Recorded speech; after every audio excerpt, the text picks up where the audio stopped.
Captain Tabelo Koki throw up the skull and crossbones for the supporters who have scuttled off to drier areas of the stadium. But there's still a fairly healthy turnout on this for the Saturday evening match. There's a lot of intrigue around this particular matchup, with Arrows having the opportunity tonight to burst into the top 8. Makaula! Oh, spills it, does Mlungwana, and then crashed home on the follow-up by Tsekovasa Mabasa. Well, he's loving life upon his return to Orlando Pirates, and he puts them ahead.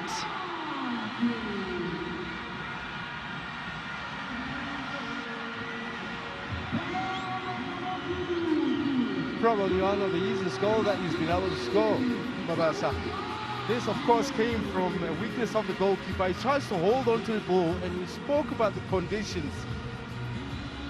This one, the players have got to think twice about dealing with any ball that comes to them, the goalkeeper in particular, because you don't have a second bite. It's a decent shot initially from Kabelo, if I'm not mistaken. Goalkeeper piles it to the side, but it's Makaule. Yeah, and you never really see him getting into the 18-yard area. The high press. Mlungwane should have known better for a goalkeeper of his experience. I think his mistake there, he tried to hold in front of the crowd of players in front of him. Oh, look at this. Mofokeng's onside and rounds the keeper. Brilliant! Absolutely stunning! Orlando Pirates in a flash are 2 up. They're ripping Arrows to pieces. High line this time around was Arrows' problem. If the player on the ball is not high pressed, you can't be on the front foot. They were caught on the front foot, and it takes a bit longer to turn and make a run for the chase if you don't anticipate the long pass. Brilliantly played a few minutes earlier from team, and it didn't happen this time around. Quality from the youngster, very composed, I think was what happened.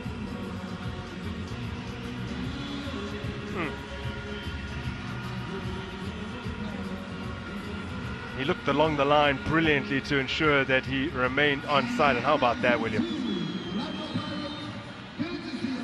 I mean, when he took Azuke with the other 10, I thought, oh, don't do that, don't test faith here. But of course, he remained a combo.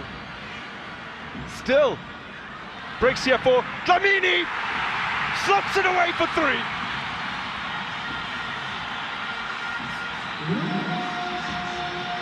Orlando Pirates tearing away from Le Mans for Golden Arrows. As easy as you like for Dlamini. Converts cleverly his first of the season. Here is the surprise for you. And in previous games where Pirates have lost or maybe even drawn, let me just refer to the last 2 games. It's not because they've played badly. It's because they're not finishing well. But for Arrows, it's the mistakes that we've seen just so many of the times when they're defending. They give away ball possession in those critical areas, and the defensive line is not able to recover. And once again, if you have the quality of Dlamini, Mabasa, and Masangayani, and Mofokeng, all these names just brings out your mind.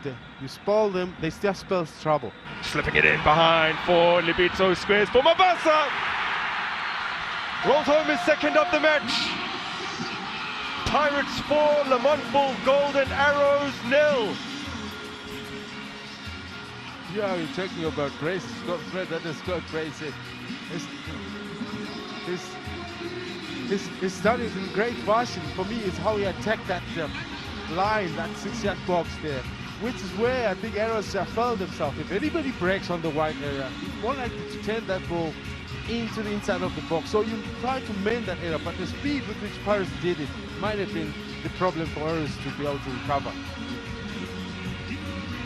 quality. He misses the easiest chance in the penalty shoot, and then he comes and scores a very difficult one. But he's a quality striker. His finishing is absolutely unbelievable. And he goes level now with Kanyisa Mayo on 9 goals in the DStv Premiership this season. Oh, it's a lovely pass from Miguel Tim and an equally good square ball from Lobito. Now, this is where you see a bit of Lobito using his speed going forward. And I'm just trying to look. Is he still playing as a right fullback? How does he find himself? The natural ability to go on the front foot into the attack, even as a defender. That's what helps him. You see the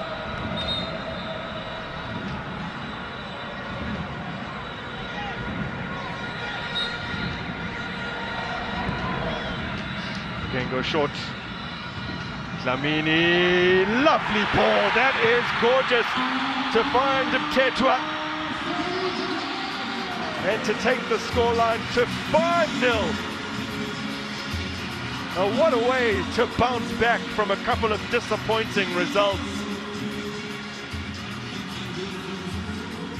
Fantastic. Mulungwane a little slow in coming out. In fact, maybe he judged it incorrectly because he missed the flight of the ball, and Mthethwa couldn't leave it behind him. And it's not like it was a powered header. He just loaded in the right direction. Yeah. Bounced off the line into goals.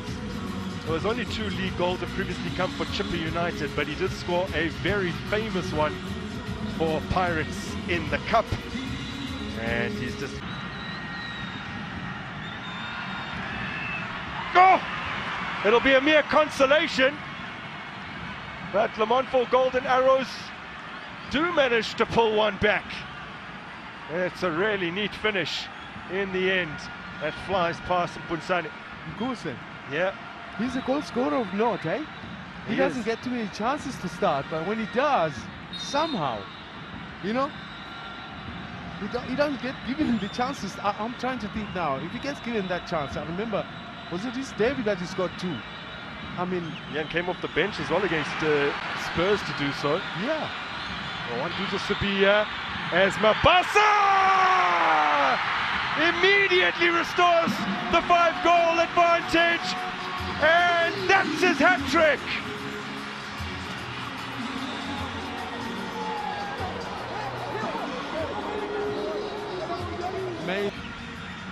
Well, 8 times, or 7 times previously, 8 times previously, he has failed to convert 2 into 3, and he gets the first treble of his professional career.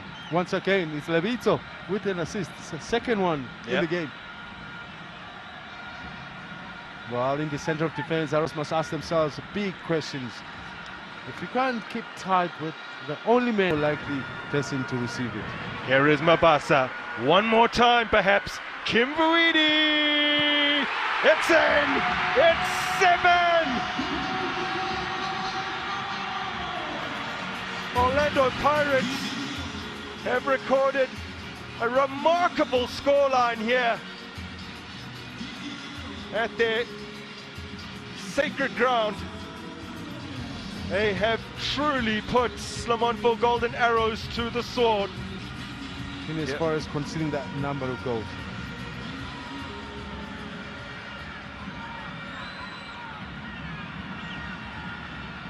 Well, it's a horrible day out for Lamontville Golden Arrows. Kimvuidi just dancing past Suke and sticking it in via the upright. And it was the woodwork that denied Mofokeng a second earlier in this second period. At this time, the bounce is calm.